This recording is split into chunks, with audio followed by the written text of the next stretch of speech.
Super Saravana stores. அகில இந்திய அளவில் அம்மா மக்கள் முன்னேற்ற கழக பொதுச் செயலாளர் டிடிவி தினகரன் மற்றும் பிரேமலதா விஜயகாந்தின் சகோதரரும் தேமுதிக பொருளாளருமான எல்.கே. சுதீஷ் ஆகிய இருவரும் மத்திய அமைச்சர்கள் பதவி பெற போகிறார்கள்.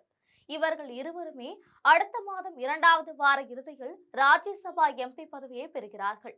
இது பற்றி ஜெம் தொலைக்காட்சி வழங்கும் பிரத்யேக செய்தி தொகுப்பை இப்போது பார்க்கலாம்.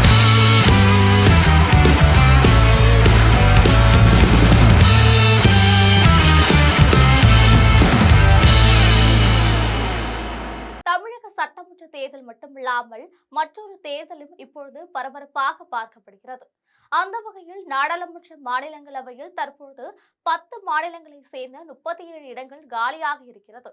இதன் நிமித்தமாக வருகின்ற மார்ச் மாதம் 16ஆம் தேதி இந்த 37 இடங்களுக்குமான தேர்தல் நடைபெற இருக்கிறது. தற்பொழுது 245 இடங்களை கொண்ட மாநிலங்களவையில் பாரதிய ஜனதா கட்சி 123 உறுப்பினர்களுடன் தனிப்பெரும் கட்சியாக இருக்கிறது. பாரதிய ஜனதா கட்சியின் கூட்டணி கட்சிகளையும் சேர்த்தால் தேசிய ஜனநாயக கூட்டணியில் பலம் 133ஆக உயர்ந்து தனிப்பெரும்பான்மைக்கு அதிகமாகவே தொகுதிகளை வைத்திருக்கிறது. தனிப்பெரும்பான்மைக்கு 122 எம்பிக்கள் இருந்தாலே போதுமானது. ஆனால் பாரதிய ஜனதா கட்சியை பொறுத்தவரையில் 133 ராஜ்யசபா உறுப்பினர்கள் இருக்கிறார்கள். இந்த நிலைகள் வருகின்ற மார்ச் மாதத்திற்கு பிறகு நடைபெறும் தேர்தலில் மொத்தம் 71 இடங்களுக்கான தேர்தலில் 40 இடங்களை கைப்பற்ற வேண்டும் என திமுக பாஜக தரப்பில் திட்டமிட்டுள்ளது. அந்த வகையில் மகாராஷ்டிரா மற்றும் பீகார் மாநிலங்களில் பாஜக கூடுதல் இடங்களை கைப்பற்ற வாய்ப்பிருக்கிறது. இது மட்டுமில்லாமல் அசாமில் உள்ள 3 இடங்கள் மற்றும் ஒடிசாவில் உள்ள 4 இடங்களிலும் பாஜகவிற்கு வெற்றிகரமான வாய்ப்புகள் பிரகாசமாக இருக்கிறது. அதேபோல் ஹரியானா, சத்தீஸ்கர் ஆகிய மாநிலங்களில் தலா 2 இடங்களிலும், மேற்கு வங்காளத்தில் குறைந்தது 1 இடத்தையும் கைப்பற்ற பாஜக முனைப்புடன் வருகிறது. இந்த நிலையில் தமிழகத்தில் 6 இடங்களில் 4 இடங்களை திமுகவும், மேற்கு வங்காளத்தில் 5 இடங்களில் 4 இடங்களில் திரிணாமுல் காங்கிரசும் கைப்பற்ற வாய்ப்பு இருக்கிறது.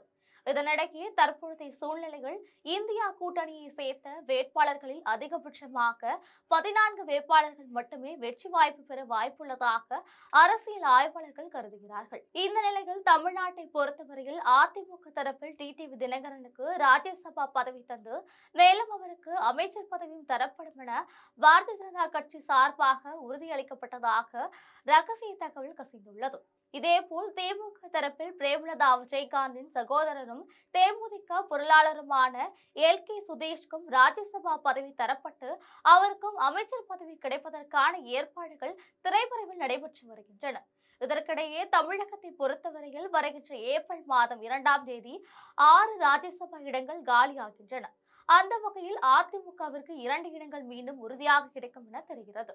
ஆனால் அந்த 2 ராஜ்யசபா தொகுதிகளை யாருக்கு தர வேண்டும் என எடப்பாடி பழனிசாமி முடிவு எடுத்து உறுதி சொல்லக்கூடாது, நாங்கள் தான் முடிவு செய்வோம் என டெல்லி பாஜக மேலிடம் உத்தரவு போட்டிருக்கிறது. அந்த வகையில் டெல்லி பாஜகவிடம் டிடிவி தினகரனுக்கு ராஜ்யசபா பதவி ஒன்றை ஒதுக்கி இருக்கிறது. எனவேதான் அவர் வருகின்ற சட்டமன்ற தேர்தலில் போட்டியிடாமல் அவரது மனைவியை ஆண்டுபட்டி அல்லது வேறு ஒரு தொகுதியில் போட்டியிட ஏற்பாடுகள் நடைபெற்று வருகிறது. இதை தவிர இன்னொரு ராஜ்யசபா பதவி யாருக்கு தர வேண்டும் என நாங்கள் தான் முடிவு செய்வோம் என டெல்லி பாஜக மேலிடம் எடப்பாடி பழனிசாமியிடம் கருத்து தெரிவித்திருக்கிறது. இதனிடையே தேமுதிக பொருளாளரும் பிரேமலதா விஜயகாந்தின் சகோதரனுமான எல்.கே. சுதீஷ்க்கு ராஜ்யசபா பதவி தருவதாக திமுக வாக்குறுதி கொடுத்திருக்கிறது. இதன் அடிப்படையில் தான் பிரேமலதா விஜயகாந்த் கூட்டணிக்கு சம்மதம் தெரிவித்திருக்கிறார். எனவே தமிழகத்தில் இருந்து டிடிவி தினகரன், எல்.கே. சுதீஷ் ஆகிய இருவரும் அடுத்த மாதம் வாக்கில் ராஜ்யசபா எம்பி பதவியை பெற்று அதனைத் தொடர்ந்து அமைச்சராகும் வாய்ப்புகள் இருக்கிறது என்பது முக்கிய செய்தியாக பார்க்கப்படுகிறது. இது போன்ற பரபரப்பான அரசியல் பின்னணி செய்திகளை தெரிந்து கொள்ள ஜெம் தொலைக்காட்சியுடன் தொடர்பில் இருங்கள். நன்றி, வணக்கம்.